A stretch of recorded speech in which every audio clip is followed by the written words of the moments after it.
Siku zilikuwa zimepita kama ndoto ya jinamizi. Ujauzito wa Rehema ulikuwa kwa kasi ya ajabu. Alipoingia mwezi wa 3, tumbo lake lilionekana kama la mwanamke wa miezi 7. Majirani walianza kuuliza maswali, lakini familia ya Rehema waliwazuia kwa vitisho. Sadiki, aliyekuwa akihisi kama mfungwa ndani ya ndoa yake, alikuwa amepoteza amani kabisa. Usiku mmoja, Rehema aliamka ghafla akilia kwa sauti ya mwanaume mzima. Sauti hiyo ililia, "Nifungue baba, nifungue, nataka kuzaliwa." Sadiki alijaribu kumbembeleza, lakini Rehema alimsukuma kwa nguvu zisizo za kawaida hadi akagonga ukuta na kuzirai kwa dakika kadhaa. Alipoamka, alikuta mke wake akitembea kwenye vidole vyake, huku akipiga kelele za kichawi. Sakafu ilianza kuvunjika sehemu moja, na mti wa minyao uliokuwa umekatwa zamani ukaanza kuchipua ndani ya chumba. Siku iliyofuata, Sadiki aliamua kutoroka na Rehema. Aliona hawezi kuvumilia zaidi. Alipanga kumpeleka Kigoma mjini kwa daktari wa akili, au hata kumpeleka kwa wachungaji walioko mtaa wa Gungu. Usiku wa saa 10, waliondoka kimya kimya, huku Sadiki akimbeba mke wake mjamzito mgongoni kwa baiskeli ya mkopo. Lakini walipofika barabarani karibu na msitu wa Mwanga, giza lilishuka ghafla kama jua limezama ghafla. Hewa ikawa nzito. Ndege walikuwa kimya. Sadiki aliposhuka kupumzika, Rehema alianza kutapika damu.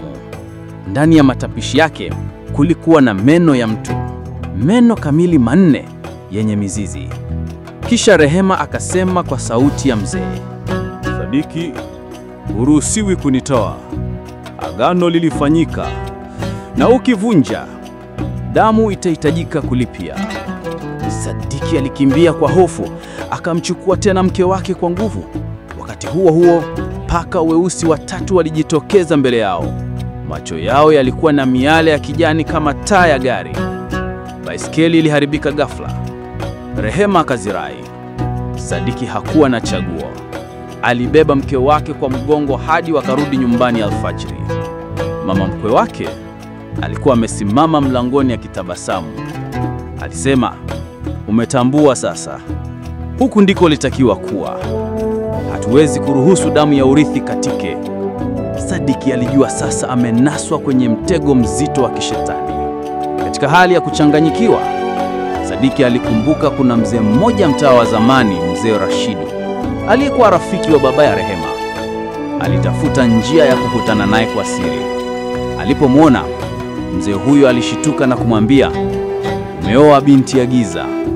Lakini giza lenyewe halikumaanishwa kumwangamiza. Wanaotaka urithi ni watu wa damu yake. Baba yake alikuwepo kulinda siri, lakini sasa roho yake imefungwa kwenye tumbo la huyo mtoto.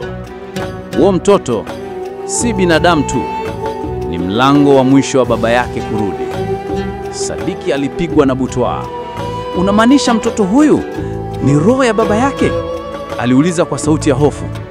"Ndiyo, lakini ukizaliwa bila tambiko sahihi, atarudi kama kiumbe wa kisasi na familia nzima itatoweka. Kazi yako si kuitoroka familia, ni kuivunja laana. Na laana hii imefungwa kwa jina la baba yake, damu ya mama yake, na moyo wa mtu asiye na doa. Wewe ni moyo huo, Sadiki." Mzee Rashidu akatoa hirizi ya zamani na kumpa Sadiki. "Wakati wa kujifungua ukifika, utalazimika kuchagua mke wako au mtoto. Mmoja hatabaki hai." Katika sehemu inayofuata ya 4, Rehema ataanza kupata uchungu wa uzazi usionao wa kawaida. Familia itajitayarisha kwa tambiko la kuamsha roho ya mzee Yusuf kupitia mtoto. Sadiki atapaswa kuamua kuokoa mke wake kwa kuvunja agano, au kuruhusu mtoto azaliwe na kufungua milango ya giza. Usisahau kusubscribe, kushare na kulike.